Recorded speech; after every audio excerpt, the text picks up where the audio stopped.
Welcome friends to part 4 of this series where we'll be building an Instagram clone in FlutterFlow and Supabase. So in the previous video we created the UI for our profile page, and in this video we'll be creating the UI for our edit profile page, which is over here. So let's get into it right now. Alright, so our edit profile page, for that we'll just create a new page. And actually we can try reusing some elements from our profile page. So what I'll do is I'll duplicate the profile page. Okay, I'll change this name to edit profile page. And we also want to add this back arrow icon over here. So we can right click this text widget and we'll wrap this widget inside a row, and we will add an icon.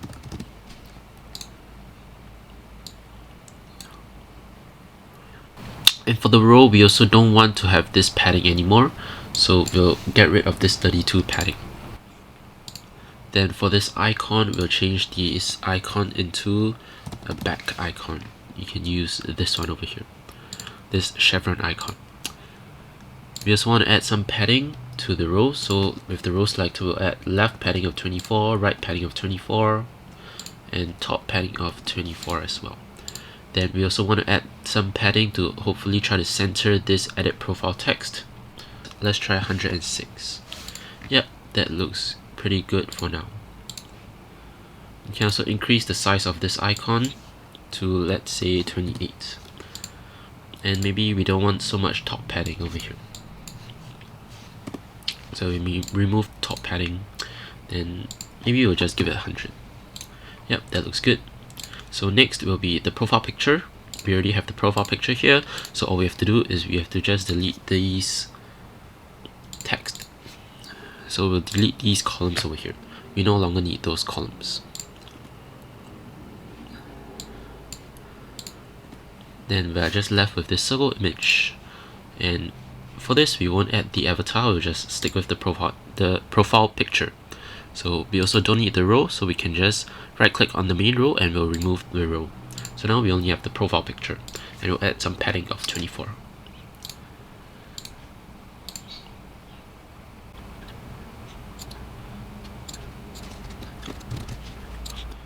Next, we also want to add this sort of text button to edit the picture. So we can right click on our circle image and wrap it inside a column, and then inside this column we'll just add the text, and we'll name this text edit picture. We'll also change the font and style. So we'll change it to sort of this blue over here.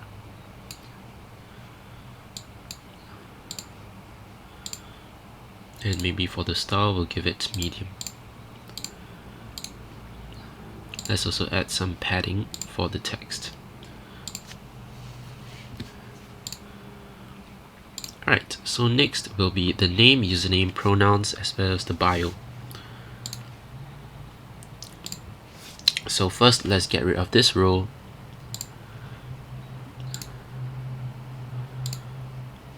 And actually, let's just get rid of all of the rest of the stuff first. So this divider, as well as this tab bar. So now we're just left with this. And now we can actually go ahead and add all of these fields for the user to type in. So for this, I actually like to add a container, so to keep it nice and neat. And then inside this container, this will hold all the fields that the user will be able to edit. So inside this container, we'll add this column, and we'll also rename this container user fields container, so that we know this container contains all the fields that the user is able to edit. So for this container, I want to remove the fill color so that it's transparent, and I want to give it a width of infinity as well as a height of I'll just remove the height so that it takes the height of the elements inside of the container. So inside this column, we first need the name, so text widget, and then if you look very closely, there's also actually a divider over here. So actually inside this column, we also have to add a divider.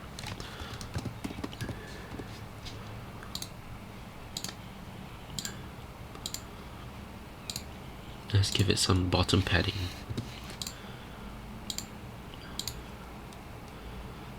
Okay, so then in this column, we'll just add a row, and in this row, we'll add a text as well as a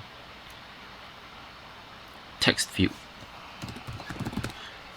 for the user to be able to edit their data over here. So for the first text, we'll name this as name, and for the text field, I don't want it to be filled, so what I can do is I can scroll down, and under filled over here, I can just toggle this off, and now it's not filled. We can also give this text field a default initial value of, let's say, a username. Yep. Then what we can do, we can also remove this error border color. Okay, that looks good. And now we can just add some padding and add some spacing between these two. So let's say 24. Then with the row selected, we also add some padding to the sides.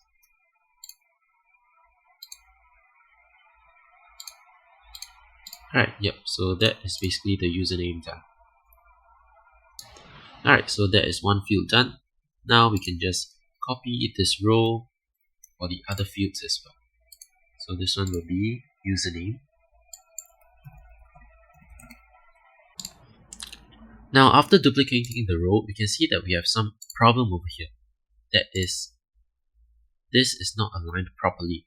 So the text fields are not able to be aligned properly due to the difference in the length of the text, label text over here. So how we can solve this problem is we can go over to this label text over here. I can choose this expansion, this expanded widget. And for the flex, we can give it a flex of 1. And for this flex, we can give it a flex of 2. Or maybe 3. So what this means, and we can also take away the padding. So what flex does is that if this has a flex of 1 and this has a flex of 3 within this row, then this will take up 1/4 of this row, or this text field will take up 3/4 of this row. So now if we do the same thing for this one, this widget, we give that label text a flex of 1 and this text field a flex of 3, and remove the padding, you can see that now they are aligned very neatly as well. So that is how we can use flex to align our widgets properly within a row. I also want to rename this row, so this will be name row, then this will be username row, then this text field will be name text field, and inside this text field it will be username text field. So now we can go ahead and create the other text fields as well, now that the UI is nicely aligned. We can duplicate this. This will be the pronouns text field.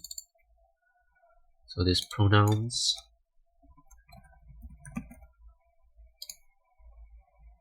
we'll change this to,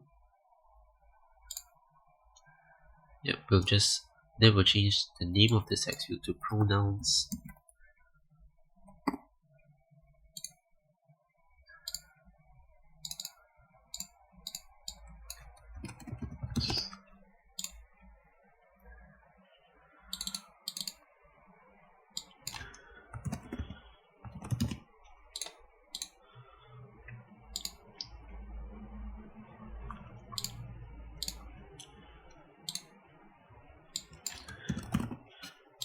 But now we also have another problem with this bio field, because for this bio field is a multi-line text field. So it's a bit different, but we can first duplicate this row and we'll rename this row to bio row. For this text, it will be bio. But for this text field, we will first rename it first. So to create a multi-line text field, we can scroll all the way down to this property over here of max lines and min lines. So for max lines, we can actually just give it 5. And now the text field can be a multi-line text field consisting of 5 lines. Alternatively, you could also give a minimum lines and omit the maximum lines, but I think it's also good to have a maximum lines of 5. So the maximum and minimum lines allowed are both 5. Or maybe you can give it a maximum line of 7 as well, just so that you can have more characters here. Now we also want to align this bio text to the top. So under cross-axis alignment for the row, we'll just choose this. But it's still not really aligned properly, so a simple fix would just be to add a little bit of top padding to this bio text. Let's say 16. That's a bit too much, 12. Yep, that looks good. So we can try giving it some, maybe instead of initial value, we can give it some. So for the hint text, we can just type in your bio. And you can see that when we remove the initial value, the hint text is slightly grayed out instead. So next will just be links and banners. We can just add in links. So what we can do, we can copy this row, then we'll insert it below.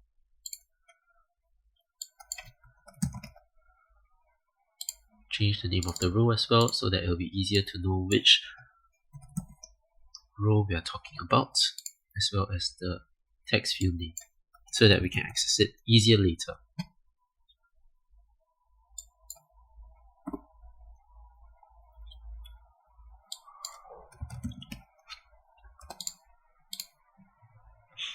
And last but not least is the gender. Oh, and for this links row, we also have this chevron icon, this front arrow icon. So we can just add that really quick.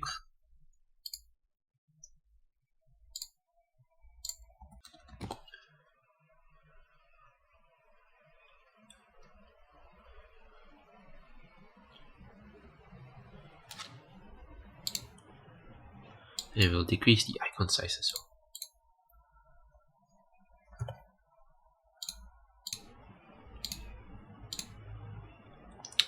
We also have to add some padding so that it's aligned to this.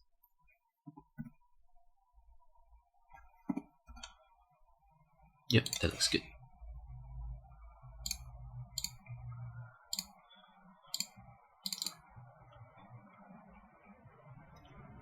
We'll just change the hint text to make sure that it's the same. And now we'll just copy this link row, duplicate it, and this will be the gender row.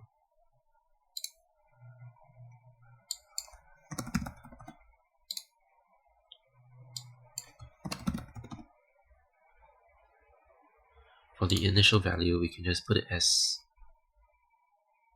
or for the label, the hint text, enter your gender, or choose your gender. Alright, that looks good. And I don't think we need these, but what we can do is we can add one last text to logout. So this will be the logout text.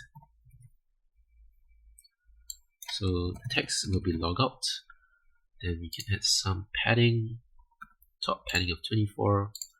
Then we can also change this text color to blue text color.